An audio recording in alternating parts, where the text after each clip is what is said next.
Good evening, and welcome very, very much to this segment of Conversations, where we're very pleased to welcome to the program the Executive Director of the New York Civil Liberties Union, that being Norman Siegel. And Mr. Siegel, Norman, welcome very, very much to Conversations. Thank you. We were speaking beforehand. There's a great number of questions having to relate to civil rights and questions of the public welfare and so forth that your office is concerned with.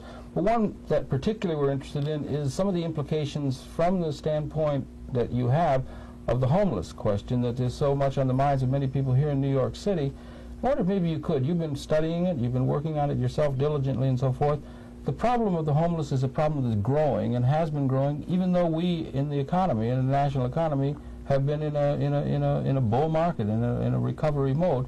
But the problem itself has been growing. There are more and more people that are in these dire straits that represent the condition of the homeless. That's more or less correct, right? Maybe you could share some of the dimensions of it. Sure, that's absolutely correct. What we've noticed, and it's something that has been occurring in New York, although it's occurring in almost all the cities across this country, surely in urban areas in the Northeast area that New York is part of. And that's a phenomenon of people who are becoming homeless. Homeless means that they don't have a home, they don't have a place to stay, as most of us do. And our perspective in analyzing the issue for the last few months is that the homeless population is there and has occurred to a great extent because of the lack of low-income housing. We think that there is a connection, a linkage, so-called, between the kind of urban development that has occurred in places like New York and other urban cities all across the country. And as we have developed our inner cities, there is a consequential displacement of low-income people.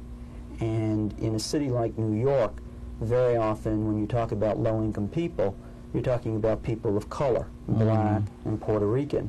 And what you have is, as the city develops its urban inner city and people are displaced, push out of their low-income housing, unless the city officials effectively plan for alternative available low-income housing, people are not going to have any place to remain. And what's going to happen is they're going to hit the streets and they're going to increase the homeless population.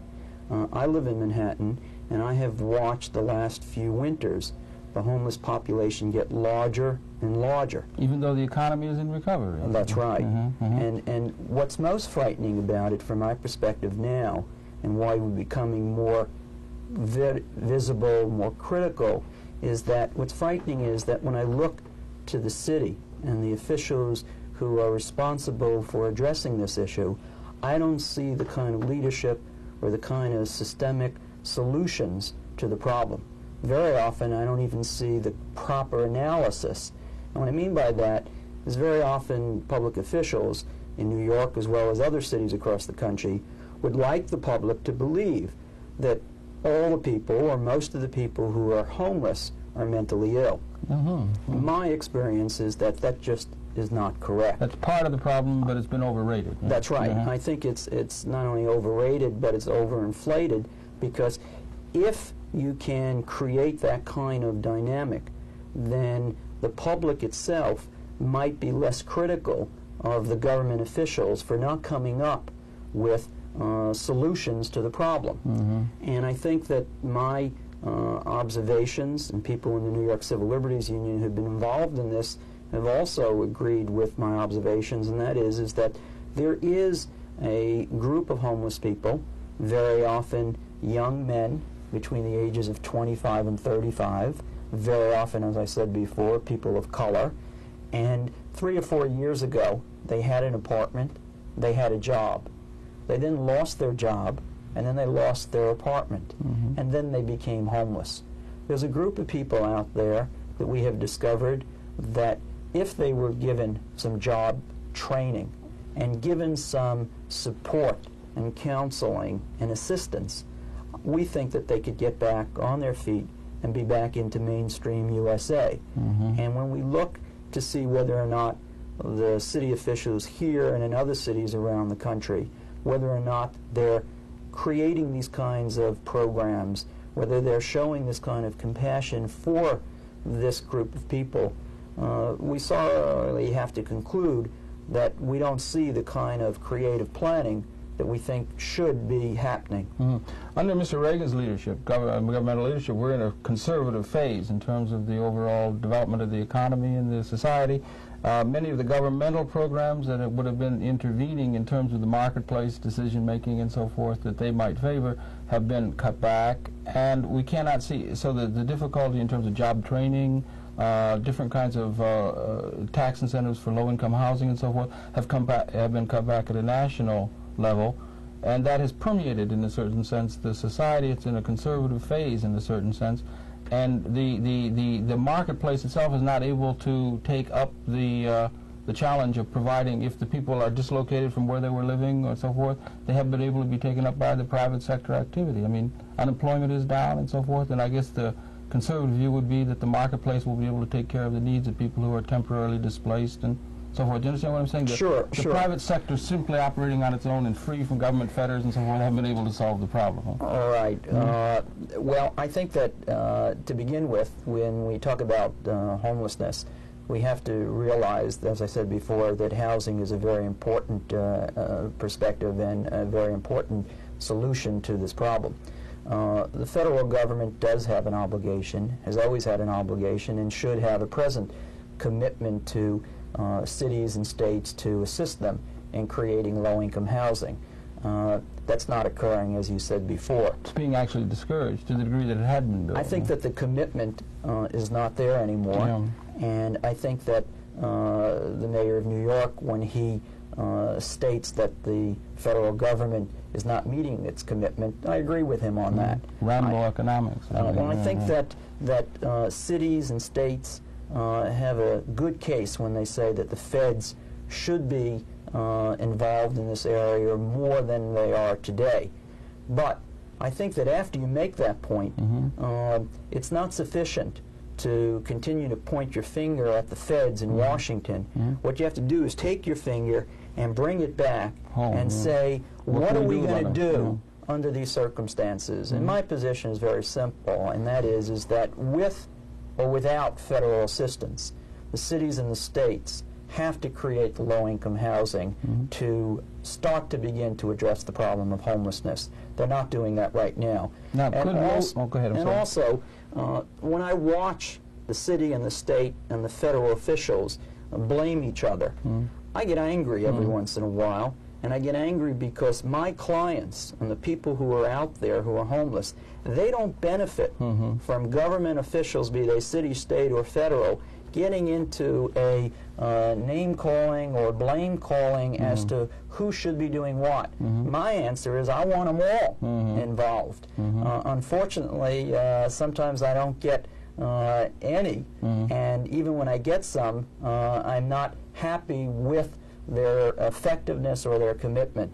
So my answer to it, yes, the feds should be involved, but if the feds are not going to get involved and we can't persuade them to get involved, then the city and the state, or the city on its own, has to start to more effectively deal with this issue. Can't just leave it up to the marketplace, unfettered marketplace, private sector marketplace, in order to provide the kinds of housing that various members of the New York City community would want, including low-cost housing, because it doesn't work. Well, there's a debate on that point, too, and there are some people who think it doesn't work and some people that do. We at the New York Civil Liberties Union have, in analyzing this problem and in looking at other cities across the country, we have come to at least one solution that we think the City of New York should seriously consider, and that is the concept of a housing development trust fund. The concept is on the books in San Francisco and now in Boston. What it is, very elementally, is that when private developers are developing in an area like Manhattan or in the city of New York, when they develop, as a cost of doing business in the development, they should be required by legislation to pay a certain dollar per amount per square foot for their development. And that money should be put into a housing development trust fund that will help create more low-income housing in the city of New York. that would mean that the developers are involved in helping create some more low-income housing. For example, the City of New York presently has approximately 10,000 what they call in-rem houses. That means that the buildings which were privately owned at one time, that the owner walked away from it, and the city took title to the property. People in the City of New York, if you pass through certain communities, the Lower East Side, the Bronx, whatever, you will see a lot of buildings that are boarded up. Those buildings sometimes could be the in-rem housing that I'm talking about. Yeah, some of those are structurally sound, some of them Some are structurally sound, some could be made structurally sound with some assistance. What you could do is a very creative and exciting program where the developers, when they develop, put in some money into this fund. Developers and the city and not-for-profit housing groups can be involved in then taking those funds and directing those funds in such a way that we create more low-income housing. We could even take some of the people that I was talking about earlier in the show who are homeless, who we've discovered that with some job training could get back on their feet. We can train some of these guys to help put those places back in order. We can get the private developers and the contractors to work in training some of the homeless people, to work with them in creating this kind of low-income housing. There are a lot of not-for-profit and housing advocates and organizations that have been calling for this kind of creative and compassionate program, and I don't think that that kind of program is taking place in the city on the kind of scale that we need to have, because the housing situation is in a crisis situation. Absolutely. That's essentially what our homeless problem is. It's a housing crisis. That is a large part of the homeless population, the lack of low-income housing. We also are seeing an increasing alarming phenomenon, and that is of homeless families. It's not just single people anymore. It's families. It's women and working children, people who are being pushed out, who've been staying with a relative for a while, who previously, before they went to stay with the relative, were thrown out of their apartment, evicted, or whatever. And as a result, you have families now becoming homeless. You're talking about another generation of children who are going to grow up without a home, and with the consequences of lack of education, lack of hope, lack of the American dream that they're going to make it in our society. And from my perspective, that is a very alarming factor. And again, when I look to see the kind of programs that are coming out of government, the city and the state, I'm not very confident that I see the kind of leadership that I want to see. And I'm now at the point where I think that I'm starting to believe that the people who are in government, they don't know what to do. It might be they just don't know what to do. It's not a lack of will, or it's a lack of understanding of how best to handle it. Well, I won't necessarily concede that it's not a lack of commitment or caring, because I think that people in government can send out symbolic messages to people. And we have people who are energetic, who are smart, and I think that they have to make the decision that it's a priority to send out a message to homeless people. Homeless people are poor. They're people of color. That's traditionally in our society, at least in the last 20, 25 years, that we don't see that kind of symbolic reaching out for that group of people because they're powerless. Particularly now, perhaps. Well, very often they're powerless, but even more so today in the context of the homeless situation that we're talking about. And when I look at it, I think that there are certain things that could be done today. There are other parts of the homeless problem that are much more difficult to deal with. But there is a segment of people out there that are articulate, that are out there because they lost their home, and they lost their home because they lost their job, and they could get back on their feet if government was compassionate enough and creative enough in planning the kind of programs that are needed. And I would suggest that some of the officials today take a look and read the kind of programming that occurred in the 30s in this country, when people decided that they were going to make government become involved in dealing with these kinds of situations. I'm not saying that we should take the 30s programs and plop them down into 1986. What I'm talking about is the concept that it's government's responsibility and commitment to try to address these kinds of problems, because unless government does it, I don't think anyone's going to do it, and the problem's going to get even more difficult than it is today, and it's very difficult today. Certainly is. I was just saying that that political context of the 30s, of the New Deal and so forth, and the conservative frame of reference of the American society now almost runs the opposite of the notion of the government intervention in the marketplace, and they're always trying to find marketplace forces that can meet all the problems of the society, and you understand. And I've always smiled a little, as I just did here, when people talk about the marketplace as though there's this pure marketplace, as sometimes some people would like the public to think. And when you take a look at history, you start to see that this pure marketplace very often is not so pure. And when you start talking about what I was talking about before, gentrification in the urban areas or in New York, it wasn't so pure. There were a lot of government incentives. There were a lot of programs to help developers develop some of these luxury in the way that New York has developed. All that our viewers have to do is take a walk along the 80s on Columbus Avenue in the west side of Manhattan, and to see the kind of changes that have occurred in a community like that, and to realize that that just didn't happen out of the blue. There were decisions that were made to try to redevelop the urban area. And there were tax incentives and so forth that would help make that possible. And I think that what happens is that we have to recognize that when we do that kind of gentrification, we pay a high price. And what are we going to do with the people that are that are put out by that kind of a process, which we haven't paid enough attention to? I think that's right, and I think that I'm not saying that I'm per se opposed to development, but when development occurs and the consequence of development is a disproportionate displacement on racial minorities, I'm opposed to that. It becomes a social issue. That's right. In a real sense, there was a commitment for integrated housing,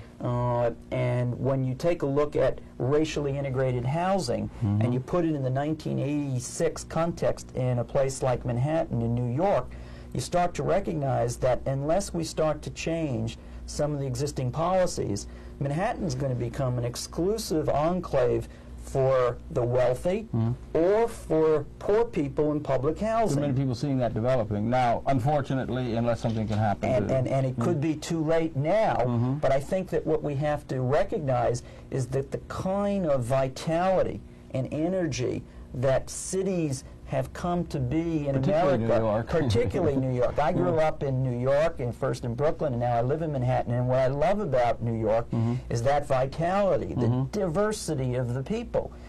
The kind of gentrification that's occurring is creating a situation that you're going to not have that kind of diversity. So in addition to the consequence of people being out on the streets and homeless, people who are watching this show have to realize that there's another direct consequence, and that is that New York is not going to be the exciting, diversified place that we have come to expect New York to be. And I find that to be alarming and frightening in and of itself. I like that diversity, and I have a sense that we're losing that. Yeah, and it's interesting too, because a lot of the people who make up New York from all economic strata and so forth recognize the uniqueness of that, and recognize in a strange kind of way the problem of the homeless problem as it confronts us, so that it's a thing that goes across all economic ladders. I mean, people are recognizing that. Various proposals are coming forth, and this trust fund idea of yours is one of a number of things that are being done. There's some other private sector activities that are taking place. Are you heartened by the general focusing in on the issue on the part of New Yorkers and so forth? It's going to help, I think so. rather than having it just go unnoticed, as it has been over the last few years. I think it's hard to go unnoticed, because I think anyone who walks the streets of Manhattan, if you go to the theater or you go to a basketball game or you go to a restaurant, it's hard not to notice it because it's so large right now. I think I want to make one point, and that is that in my discussions in dealing with homelessness and civil liberties issues, I have found that people in the city of New York generally are compassionate and are sensitive and are not hostile towards the homeless, and are in fact looking for some creative leadership to address the issues, and I think that that is heartening. What is not heartening is the lack of leadership. One of the things I'd really like to ask you about and have you clarify for us is this trust fund idea. You say that it's been enacted or it's been put on the books in San Francisco and now also up in Boston. Maybe elaborate a little bit more on that, because that's a specific that we could start focusing on as a specific policy suggestion, as it were. Sure. San Francisco was the leader on, right? Right. About 4 or 5 years ago, San Francisco created a housing development trust fund, and about a year and a half ago, Boston created a housing development trust fund. And how does it work? The concept is that when a developer builds, that the developer will put a certain amount of money into a housing development trust fund. Administered by the city? Is it? It could be administered by the city, or, as they're now debating in Boston, which group of people will administer the money. You could have, conceptually, the city doing it, you could have developers and the city, or you could have developers, the city, and housing groups, advocates for low-income housing working together to determine how the money is spent. I see there's different ways it could be done. Are you familiar with how they worked it out in San Francisco exactly, or is it a mix, or how I think in San Francisco, the city created a group that is under the auspices of the city, and they administer the funds. Now, what the funds are used for is to create or cause to be created low-income housing. All right. So conceptually, if a developer is going to build a high luxury or going to build, as they had in the situation in Boston and San Francisco, commercial development, what you would do is, if you get the okay to develop the downtown commercial building, is that you put a certain amount per square foot. I think in Boston, on the books, they were talking about, don't hold me to if I get it wrong, I think they were talking about $5 a square foot over 100,000 square feet of a project. So that you would then, once you got over those thresholds, have to pay, and I think from the time of commencement, it's a 7-year period that you would pay that amount into the Housing Development Trust Fund. And conceptually, what it does is it puts on the developer part of the responsibility to create the low-income housing. To help to be created. That's right. And what you could do is you could have either the developer putting the money in, or you can have a deviation of that concept, but still in the ballpark, which is that the developer creates and builds it. Yeah, they have skill, certainly. They sure have skills. They could do it on a spare My weekend, personal right? feeling on that is that I would like to invite developers to work with groups like us in developing the Housing Development Trust Fund, because they've got skills. This is their area of expertise, and I still work on the premise that people who grew up in New York, who have worked in New York for a long time, you got to pick up the vibes of the street of this town. And the vibes of the street of this town, as well as the history of this town, is compassion for the underdog. And it's not only the Brooklyn Dodgers, but it's the whole thing of people who have a feeling for people who are the underdog. And the homeless and poor people today are surely the underdog. And I would like the developers to be involved in helping us to develop and strengthening and refining the concept of the Housing Development Trust Fund that's on the books in Boston and San Francisco. The New York Civil Liberties Union is going to do a major campaign in '86 to try to get the New York City Council to pass legislation creating the Housing Development Trust Fund. And if there are any viewers out there who are interested in exploring with us the Housing Development Trust Fund, please call us at 382-0557. Sure, let's give them the name and the address. The New York Civil Liberties Union, 132 West 43rd Street, and it's 382-0557. If we're going to try to realistically and seriously and effectively deal with the problem of the homeless and not just talk about it, I think we have to create concepts like the Housing Development Trust Fund. And I would hope that people out there who agree with us would get in touch with us so we can really build a large, across-the-board movement in this town to try to create this kind of low-income housing that's so needed for poor people and homeless people in New York. Yeah, and as we said earlier, it's the concern, as it's being manifest in the press and in the general media and so forth, the concern goes across the boards in terms of social, economic, status and so forth. In terms of this homeless question, it's one that's being recognized increasingly by some of our most responsible business leadership and so forth, who could see helping get this problem solved through some private sector activity that they are aware of and so forth, who could very well become involved in this without it having to be some adversarial thing. It could be a community kind of thing that could be developed. Right, and I think that people who participate in working on this issue, also from a personal level, it's very heartwarming and rewarding. And I think that I have experienced in my time as a lawyer with the Civil Liberties Union, first in the South during the Civil Rights Movement, and now on these issues, that people have an enormous capacity if the issues are articulated to them in a non-threatening way with some effective, thought-out options. And I have this dream, this feeling that we in New York together can move our leadership to do things such as the Housing Development Trust Fund to address the situation of the homeless. And I think that it can be done. Well, it's going to have to be done, isn't it? Because the problem is growing in such dimension, it's really going to have to be addressed at some point. That certainly is one good idea. And the trust fund could be part of a thing to get some money at the problem and so forth. There could be private sector activity. These things might be done within a context where there's a little profit to be made from them, so that it's not as though down a rat hole or something. It's a good, solid business proposition.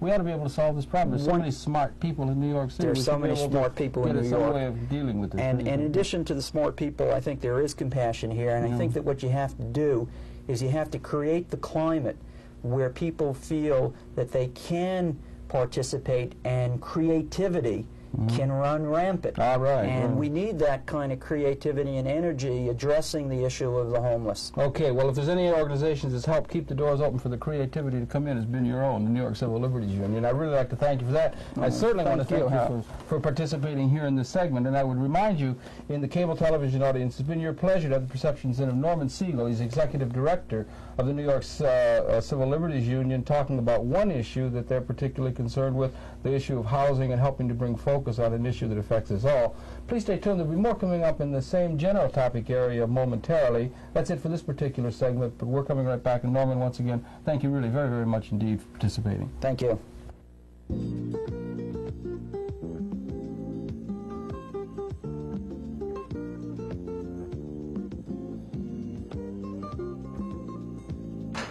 Welcome very, very much to this segment of Conversations. We're very pleased to welcome to the program Mr. Leonard Stern. Mr. Stern is the chairman of the Hartz Mountain Company, and as a citizen from that position is very, very concerned with some of the conditions of the homeless and so forth, and has taken an initiative in a very interesting direction. Mr. Stern, welcome very, very much to Conversation. Glad to be here. Glad to join you on Conversation. I wonder if you might share with me. You're a very busy man. You got a lot of business activities and so forth that you've been involved with. But I wonder if you could share with us, in a personal sense, if you would, how you came to be concerned, as you have in a leadership way, with this particularly stressing problem that we have of the homeless here in New York and around the country. Was born out of a personal experience you had? Maybe you could just share in a personal sense how you developed an interest in this. A lot of things we get involved in happen accidentally.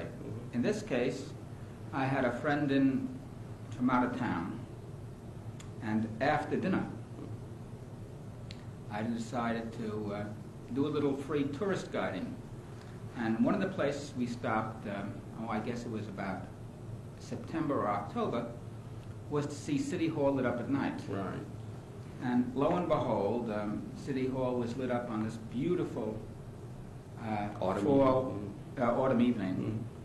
And in the park adjacent to the front of City Hall were probably about 9 or 10 homeless people sleeping. And I was taken back that here in City Hall, all lit up with a rather large police detail, were homeless people. So I spoke to the officer in charge of the police detail, and I asked her, how is it possible that you have homeless people sleeping here in front of lit City Hall with such a large police staff? And he said, he was a rather compassionate man and an understanding and articulate police officer. And he said, look, he says, these people are safe here, nobody's going to bother them. He said, these people don't want to go to the shelters. And if you want to really know what the problem is, one day you should go into the shelters, and in particular shelters where they keep women with families.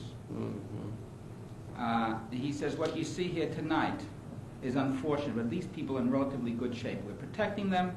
They're sleeping in the open air, but it's a warm night. So you were learning a little bit of what the day-to-day realities of the people who do care for people who are in bad straits were living, right? There's a real education you were going through. And I was absolutely shocked that anybody could refer to sleeping in the open air in front of City Hall, in perhaps the wealthiest major city in the Western world. Yeah, it's not Calcutta. I mean, it's not Calcutta.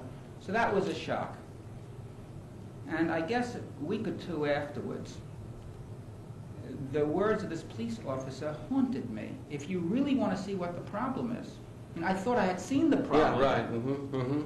Go into the shelters where they keep the women and children. So through people I knew, I made a request to enter the shelter system. And my interest was to see the shelters that these women and children were housed in. And over a period of several nights, I visited the emergency EAU units. That's where a welfare family, a family without housing first enters the system. I mean, if you're desperate for housing and you're homeless, you go to an EAU unit. Okay. From there, you get referred most often to a congregate shelter, and from there, eventually, to a welfare hotel. None of this you had been aware of before? I mean, in any way other I didn't than just... know what the words congregate shelter meant. Yeah. I didn't know what an EAU unit was, but I certainly knew what a welfare hotel, even though I'd never been in one. Right, okay. So over the next few nights, staged over a period of time, I visited these facilities. And what I saw so unnerved me, so conflicted with my perception of a compassionate society, conflicted with my own feelings as to what government owes the least able among us in terms of protection and assistance, that I decided to do something, or try to do something about it. Now, these are things that you had been concerned. You have a sense of social responsibility. I've always been active in community service. However, never before on a personal initiative. Yes, all right, I understand. I mean, I've been very good at attending board meetings and committee meetings and making contributions, and feeling that I was making a contribution to the good of others. Okay, right. And that's important in and of itself that you were doing that. You had that sense of that. But this was a personal experience you had not had previously to that, so it was sort of, shocking. The way you describe it is the way I would have described it, shocking. But if you see it yourself, you'll never be the same. If you go into a gymnasium with 200 souls, nobody can really sleep because the noise, the din, the noise level never stops. Children running all over the place. If a mother has to go look for a job, no partitions, few lockers if any, inadequate bathroom facilities, no privacy, families with all their belongings frequently confined to 1 or 2 plastic trash bags. Oh, right, okay. 2, 3, and 4 children. Now, when you start speaking to these mothers, you get a completely different perception than most people have about the homeless. I was brought up in this city in a good middle-class background with the benefit of a good education. And when I was young, I thought between the melting pot and the land of opportunity, by the time I would be middle-aged, we would have eliminated poverty and hunger in this country. Because it seemed like something that we could do just leading our philosophical systems or other systems? Absolutely. I mean, we had come from, here in New York, from the generation of the slums and the sweatshops and the child labor on the Lower East Side. So by comparison, we were on a strong march forward. And then the great 60s came along, the Great Society. Right, and there was a focus on the war on poverty. There was a focus on that as a part of the society. It had been part of the sense that gave many of us the sense that we are working these things out and we're going to be able to be triumphant at the end. And the country and the city and the state spent mightily from their resources. And I think that most people in this country really thought in the years of the 60s and the early 70s, we were really meeting the challenge and well on the way of solving the problems of the poorest within us. And that had been your perception, more Absolutely. or less, of the evolution of society, Absolutely. right? Yeah, right. I was convinced in the 60s and 70s we were marching forward on a mighty front. Okay. So when I came to face with this hopelessness, And that's what you found amongst the people that were there? oh, they were right? devastated. Yeah. On the other hand, what I found is what's not perceived. Mhm. These were strong people. All right. Not all of them, Mhm. but a majority of them. These were mothers who had refused to give their children up to foster care. All right. They had refused to take the easy way out. They were fighting to keep their families together. These were not... Crying, yeah. Well, let me tell you something. Living in a mass congregate shelter without privacy, where in order to go out to find a job or to put your child in school, there are no nursery facilities. Every morning you have to get up, take all your children and all your belongings with you and hit the streets. Impossible. Often, you're in a neighborhood miles away from your family neighborhood. Your children can no longer go to school.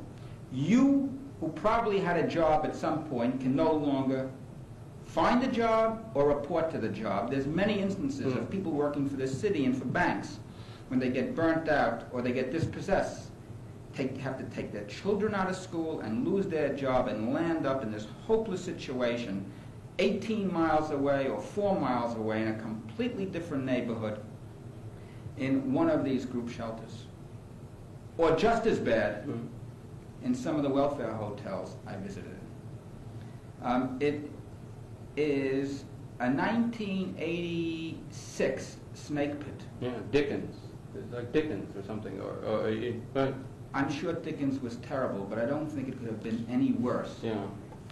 Insofar as what it does to the soul of the people. Now these people are fed, and they do have clean sheets, and they do have blankets, and there is adequate heat, and there is security guards to protect them, and there is an effort to provide for them. And there's an effort on the part of a lot of good souls who are trying in a stopgap way to help in the name of human caring. You know? Absolutely, but the crime of it is the result. Yeah. You have desperate people in a inhumane situation from which even the strong will find it difficult to recover. Yeah. And the generation of children that are subjected to this for periods of time will be destroyed. Absolutely. In their formative years, I mean, it's really and that's just going to feed on itself as we begin to look at it. We are breeding the next substantial underclass of our citizenry within our shelter and welfare hotels. And this greeted you, as you obviously said, as a great shock. And I wonder, I mean, if we could, I want to come back to that personal narrative, as it were, and then talk to some of the good ideas that you have about trying to address it. But I wonder, do you have some thoughts, like as a businessman and as a general understanding the society in broad general terms? Here we are, as we're in recovery, supposedly. The economy's in recovery. Unemployment's down. Interest rates are down. The Dow Jones is booming. The economy is booming. Those are supposed to be indicators that would provide a milieu that would be able to bring along and let all ships rise and so forth, the tide that would let all ships rise, bring along the underclasses with the booming, expanding economy. And yet it seems to be that the plight of the underclasses is getting worse and worse and worse, not only in New York but across the country. Do we have any explanation to try to understand why? I think so, and I think my personal conclusion is as follows. I mean, I certainly don't espouse communism or socialism. I believe in our capitalistic system of government. I believe that through opportunity, and opportunity both personal and for capital, we've achieved the highest sustained standard of living ever known to mankind. On the other hand, we are not a pure capitalistic society, nor should we be. And it's not fair and not realistic to expect people without the ability to compete to be able to compete and rise up in that system. So if you tell me that the system works for those with education, those with strong community ties, those that are part of a network and a fabric of a greater community, I say yes. No system is perfect, but given those demographics of a population, this system works well. Not perfectly. However, the very poor that slip beneath the safety nets that give them the ability, the motivation, the opportunity to take advantage of the pluses of the system, they sink hopelessly down. And do you think that we've been lax in terms of maintaining the safety net itself in the name of, I don't know, some sort of cutback in government service? There's been a great deal of help for the underclasses through government intervention in the marketplace, FDR, the New Deal, lots of other kinds of things that we've not been adequate in terms of maintaining the safety net, which was directed at the interests of the underclasses in the, let's say, we're in a conservative mode and so forth in terms of the political evolution of the society and so forth, that we haven't been safeguarding those social systems I think that had been evolved through time?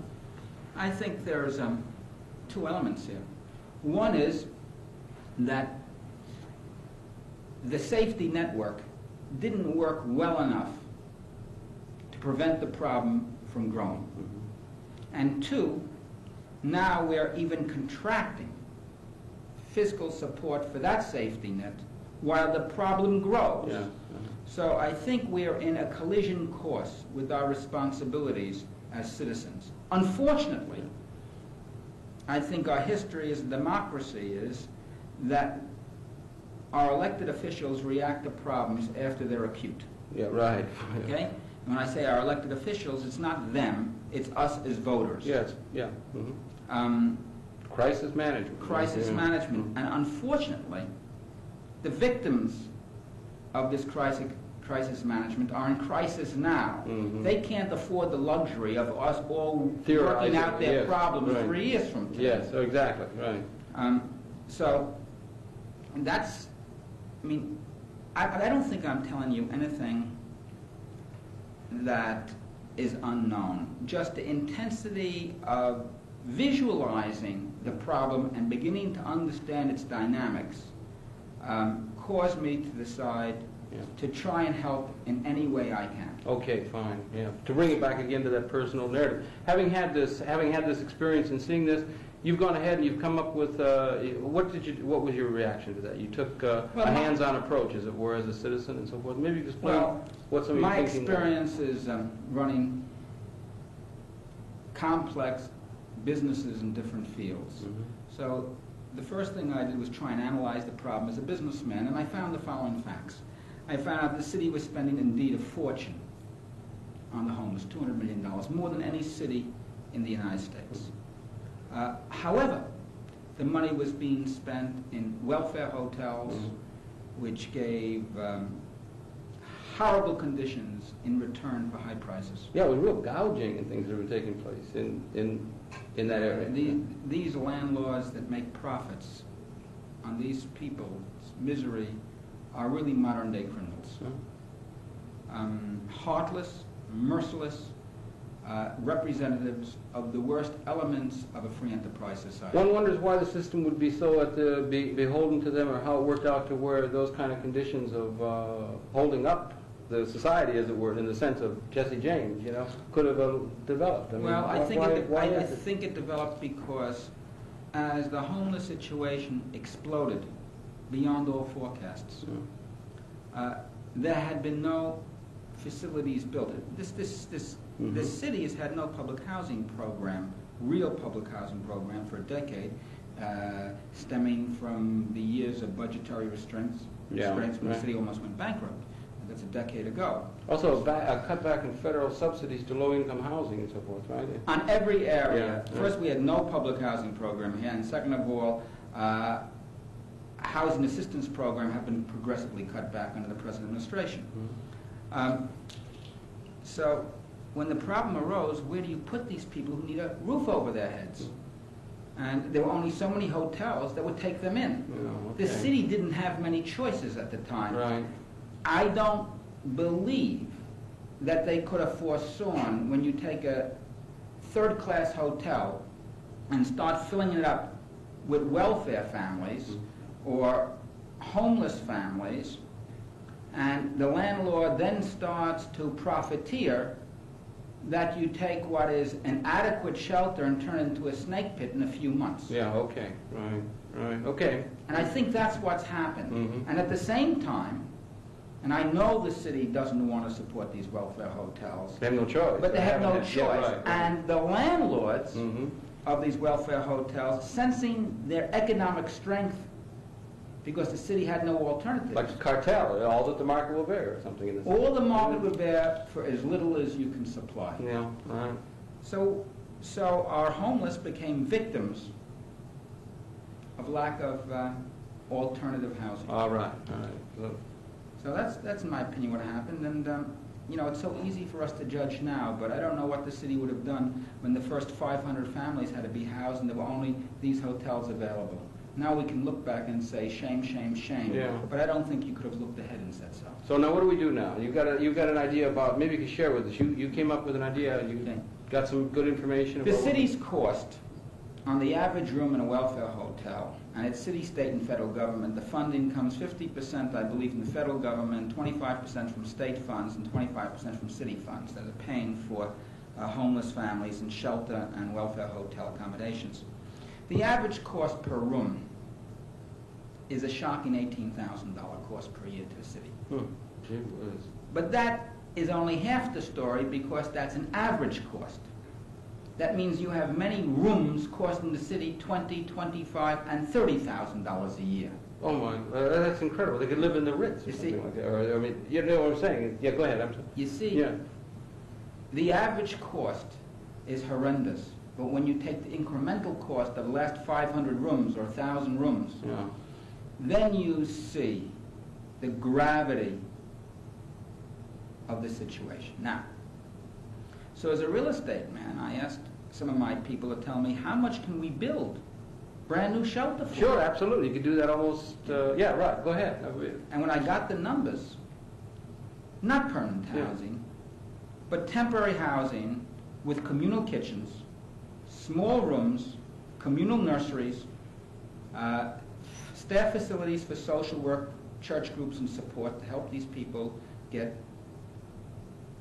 redistributed and re-enter the housing and job markets. Okay, right. So in other words, real local support staff. And probably not have more than 100 units to 150 units in any one unit development, because the Red Cross has told me that if you have more than 100, 150 families, it becomes a snake pit from the sheer mass. Or if it's not a snake pit, it's certainly not socially viable. So what you foresaw was the building of facilities, maybe in a new Low-rise. sense, low-rise, building of facilities to meet the needs of these people at the bottom. On a of the social- temporary basis, on until a, they can find on housing. a temporary basis, and that's what you've been proposing, and that's the proposal that you have. To be financed by private industry, Right. and to be run by non-sectarian social service organizations. The Red Cross is capable of running shelters. Units of the Archdiocese of New York are capable and do. Units of the Cathedral St. John the Divine are capable and do. And they can provide the kind of emotional support to these people that are most important. Let me tell you something interesting. I saw statistics last week that says the better the temporary housing is that's offered to a homeless family, the faster they get out of the system. That's interesting, isn't it? Because people might think if you make it too good for them, they're just going to stay in a permanent class there. That's but right. the better it is, Because they're That's not so interesting. demoralized, right? and they have hope. Uh-huh. And that gives them energy and initiative. Okay, that's really interesting. That's an interesting fact. Yeah, right. Now, what I'm proposing is not permanent housing. No. The units would be low-rise, rather inexpensive construction, but not unsightly, with community kitchens and community facilities. I can't imagine anybody leaving permanent housing to go into that kind of communal facility. Yeah. But I can imagine it being infinite better to the welfare hotels and infinite better than the large group shelters like the gym at Clemente or the 151st Street shelter, or even the new shelter, mass shelter, presently being renovated and to be opened down in Chinatown along the East River. I believe it's Mott Street by the city. And the next leg of the program has to be for this city to find some way of building large amounts of new housing. Low-income housing. And I think that one of the ways, and I know the city is working on it, and I know they're trying to be diligent about it, is the rehabilitation of large numbers of units in existing abandoned buildings. Many of them structurally sound, right? Many of them structurally sound quite attractive, All especially right. in the East Bronx. Sure, right, okay, fine. And those things could be brought into use for low-cost housing that the people could go to from the shelters. Absolutely. But the shelters would be for people who are in these dire straits that could be taken to rather than the conditions that they've had to live in. There would be what would it be? It would be a woman and her kids or something like that. They'd go to it, there would be a room. 2 rooms with a bathroom, Right. and then common nursery facilities, common eating facilities, and a central core with support staff to help these people find jobs and help these people find apartments. Fantastic. How many of these units do you envision in New York State or in the other cities? I have proposed that we build 2,000 of these units. That would be 2,000, let's say, Spread throughout the women city. and families. Family units. Family to be units, able right. to house 2,000 families. So you're saying, let's say, an average of 2 rooms per family. So you're talking in that order, and each unit, garden apartment type unit, Yeah. development with the kibbutz type communal facilities, Right. would range in the area of about 150 family units, and be distributed throughout the 5 boroughs, right in the same areas. These people were made homeless, and this is not an experiment with social welfare to integrate neighborhoods or culturally change the dynamics of communities. Right in the Bronx, right in Bedford-Stuyvesant, right in other areas from which these people have been made homeless. People aren't becoming homeless on Park Avenue, and No. people aren't becoming homeless on Fifth Avenue. Yeah. The homelessness is being created in large measure in the poorest, most fragile neighborhoods of the city. Also, most of these neighborhoods have had no development at all of any type for 25 years. There is large amounts of undeveloped acreage from city repossessed land, partially destroyed buildings that could be demolished. And I think you could build these units. And I've spoken to Drexel Burnham, one of the leading investment bankers of the city. They have offered to do a tax-exempt dormitory authority or similar type $100 million bond issue without profit to themselves as a community service. You're getting people that are volunteering their services. Oh, absolutely. There's been a real response on the part of the business and the general community to the initiative that you started. The initial reaction that continues is, gee, I never realized the problem was so bad, and I don't know anything I can do about it, but if you can show me a way to help organize something, I'll be glad to participate. Right. And some of the leading citizens in the city have called me to say that I could count on them when specific plans are finished. Great. Yeah. Would 2,000 units, would that be enough to, if we were, how long would it take for construction? How long would they actually be there for somebody to move into them? And would it handle the problem? I mean, or would there still be an overflow of people? And who would be excluded from that if there wasn't room enough? Or would there be room at the inn for all? Or how do you see the dimensions of that? Right now, the statistics are that are between 4,000 and 5,000 homeless families. Okay. And I've only made an assumption that half are probably adequately housed. Not satisfactorily housed, but adequately. Now you have to start someplace. So Yes. 2,000 units seem to me, if it doesn't solve the problem, it'll make a material dent in the problem. It'll enable these welfare hotels to be partially emptied. All right, yeah. It'll take people out of the EAU units sleeping at night there. It'll take people out of the congregate shelters. At the same time, it's not offering permanent housing so that you'll have people entering into the homeless shelter system Because it's so good. because it's so good. Or much less people flooding in, as people Right. would. Some people have said that they're going to be... This will be restrictive enough in terms of living conditions that I don't think anybody with anything decent or anywhere close to decent or accepting will volunteer for this type of shelter. Well, one of the most interesting things you said is the people that are in fairly decent conditions are the ones who first leave and are able to because they've been able to help enough to where they could leave and go into the mainstream of the society. That's a very interesting fact in itself. It's an amazing Yeah. fact, and social scientists have now learned that to be a true fact. But Uh-huh. we didn't have these statistics 5 years ago. Uh-huh. I mean, this problem is a growing one, and we're learning how to deal with it. Yeah. Or we're learning to be aware of it, Uh-huh. and now we have to learn how to deal with it. Uh-huh. And I suppose the initiative that you've made, and you should be heartened, I suppose, by the fact that there's so many people. Mr. Cuomo's looked at this now, Governor Cuomo has, and the business community in general has indicated that they'd be supportive of this kind of thing. Your initiative could be followed by other people, could encourage other people to address the problem. That would be, it doesn't all have to be done by your project. Other people could get involved in it with similar kinds of ideas, and maybe other places around the country. It could be a model for other places around the country to address the problem, because the problem of how we deal with the underclasses, help them so that they can begin to function well, is one that affects the whole country. Right?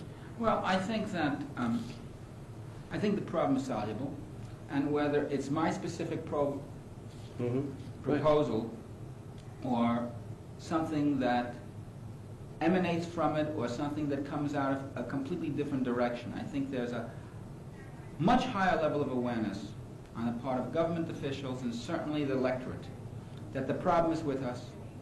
It is a shame and a blemish on our society,